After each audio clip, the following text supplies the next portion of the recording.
Hello, sweet friend. My name is Micah, and in this video, I want to share with you 8 fun ways to add watercolor to your journal pages. And the great thing about all of these is that you don't have to have any impressive painting skills.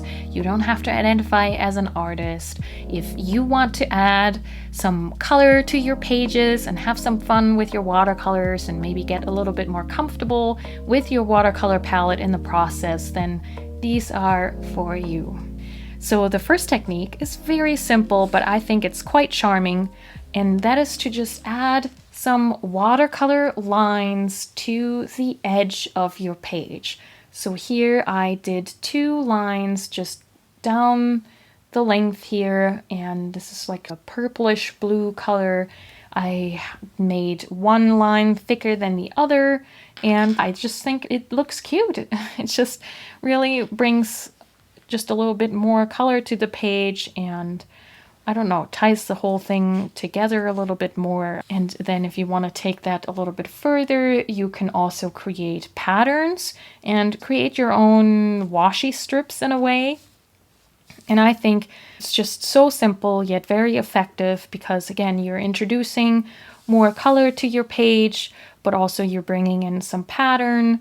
And I also think it adds some warmth just simply by the fact that it's hand drawn. And so there's a little bit of wobble, a little bit of imperfection in it. And I always think that adds personality and adds warmth to a journal page. Those are really, really cute. And then a variation of the same idea is to create this multicolor effect. Here I taped down some washi tape to create a neat edge, and then I just let some colors flow into each other to create this, multicolor washi strip almost. Really cute, very effective. And then I do want to give credit where credit is due.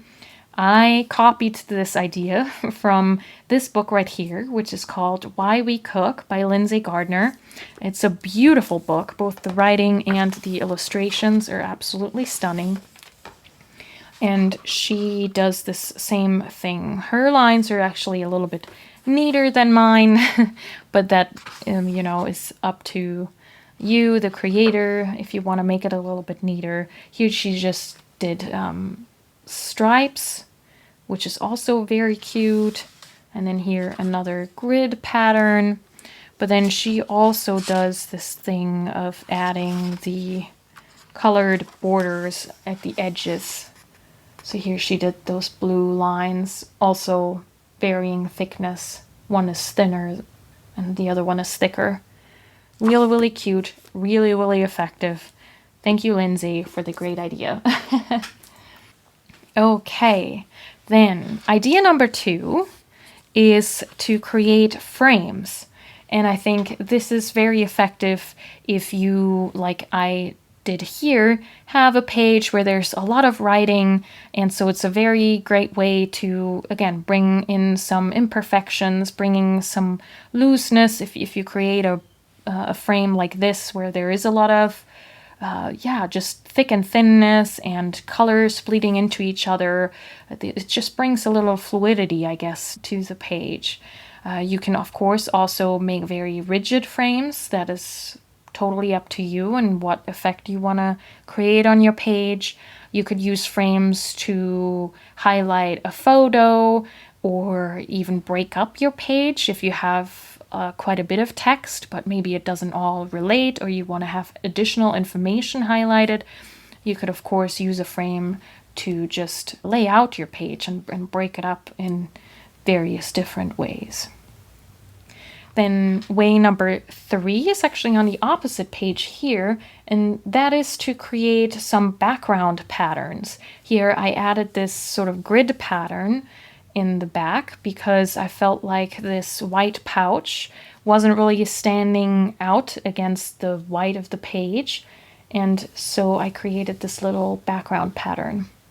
Really, really cute. You can almost think of this as you would use like a background stamp, and again, you could do stripes, you could do grid patterns, You could do maybe like a polka dot, or something that could also be very funness if you take a very light color and you just write or do something that looks like writing. That could be fun. So yeah, lots of ways to personalize it and make it work for your journal page. And then one of the ways that I use watercolor the most, or have used watercolor the most so far in my journals, is to create big background washes. So here we have some green and yellow in the background, same as here. And I just let it free flow. And then here's even, I think you can see that even better because I made it a little darker. And it covers almost the entire page, and so fun, and just, yeah, brings a lot of color to the page. I do think that this, or personally, I prefer these background washes to be lighter in color, because I think then writing is easier to read over top. But of course, it could be very fun to play with having darker washes in the background and then maybe using a white jelly roll to write over top of it. And then, of course, you don't need to necessarily do the whole page. You could also just do background washes to highlight certain aspects, or like a quote, like I did here on your page. So then it would just be on a section of your page. If this sort of idea of the background washes is a little too overwhelming at first, or maybe you don't like to have color everywhere, a variation of that is to just create background splashes. And so here you would just load your brush with quite a wet mix of watercolor, and then you can hit it on a finger of yours to create splatters, or you can move your brush just back and forth really quickly.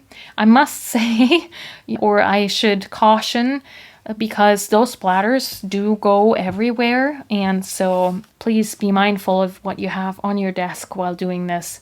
If you don't want watercolor splatters on, say, a very beautiful leather cover of yours or a pencil case, then yeah, be mindful. I have found watercolor splatters in places I would have never thought that they would reach, so they can go a little wild. But yeah, I think this is just such a fun way to, again, introduce a little bit of color, but it's not as overwhelming perhaps as creating these full background washes and gradients. So that's really cute. Idea number 5 is to create backgrounds for transparent stickers, stamps, or even your own line drawings. So here the idea is that you don't color in exactly the image, but you create little fun blobs of color or just let colors bleed into each other for a very abstract background. And then you add, like here, transparent stickers over top, or this would be very fun with stamps. Here I have another example with a transparent black and white sticker. Here I did estimate where her cheeks were, but again, it's still very, very loose. It's not necessarily representational. It's not like in a comic book or a coloring book where I went in and neatly colored in her shirt. I just think that's a very easy and fun way to bring color to some line art. Here I actually was very careful to leave out where the little drawing is, and so just did fun watercolor washes around it to just highlight this little line drawing of an ink bottle. I think that's really cute. And then here, to capture the fall atmosphere of color everywhere, I did a wash of color just right here and let all these fall colors bleed into each other, the reds, the oranges, the yellows, and wasn't really concerned about neatly coloring in every single tree. No, it's just bleeding wherever it wants to bleed to. And the only thing I was careful of was to leave out this face here because I did want that to stand out. But yeah, it's a really simple and effective way to color line art without being nitty-gritty and too precise. Here's another example with some line art. Here I did a watercolor wash first, just a bunch of different colors. I then added the line art, and then on top of it I went in with a blue layer and just left out the shapes of the trees. So that's a really cool effect right there. So yeah, play around with creating abstract backgrounds for your transparent stickers or your stamps or for your own line drawings. I think that's a really neat way to use your watercolors. Of course, you can also use your watercolors to create some fun, colorful lettering. Here I did this heading with watercolors and just let myself write with the brush, and I really like how that turned out with the colorful lettering here. I did, if we go back to this page that I shared with you earlier, here I just used one color because I felt like with the colorful frame that was probably enough. But yeah, just play around. It could be very fun to make really bold and big lettering, but of course that's sort of like a stylistic choice that I'll leave up to you. But yeah, sometimes that's all you need, just a colorful heading, and it changes the vibe of your page. Yeah, really fun. Idea number 7 is to create your own little journaling spots, and this is where you can start to maybe play around with becoming a little bit more representational, I suppose, with your watercolor explorations.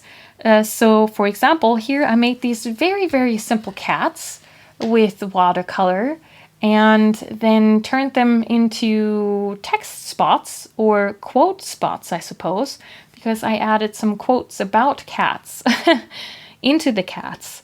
And if you feel like cats might be a little bit out of your comfort zone, then play around with speech bubbles if you want to capture a conversation you've had with a friend, or again, to capture quotes. Just draw really big speech bubbles. That could be so fun, and you can leave them with just one color, but you could also play around with having multiple colors bleed into each other and make the bubbles really, really colorful.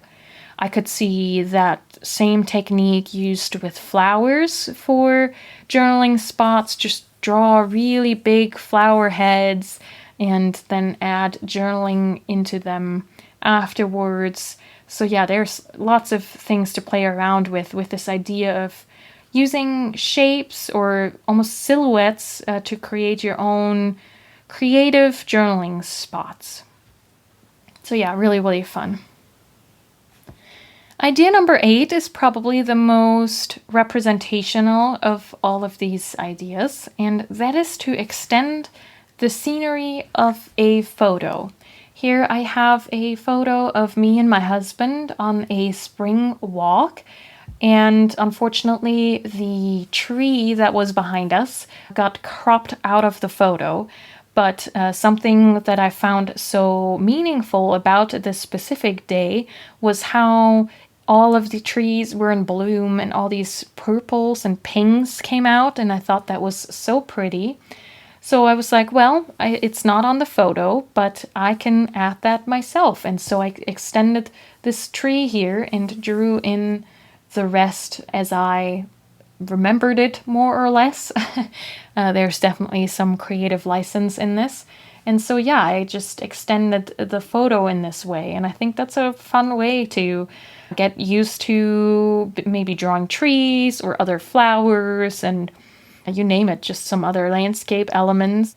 Or you could even try that with animals that get cropped out of a photo, or the rest of people adding their outfits. I think that could be quite fun. But yeah, I think this is just a neat way to play around with your watercolors and maybe get some exercise in being a bit more representational with your watercolors. I hope you really enjoyed this little compilation of ideas and ways to use watercolor in your journal. Let me know if you are going to give one of these a go and if you have a favorite.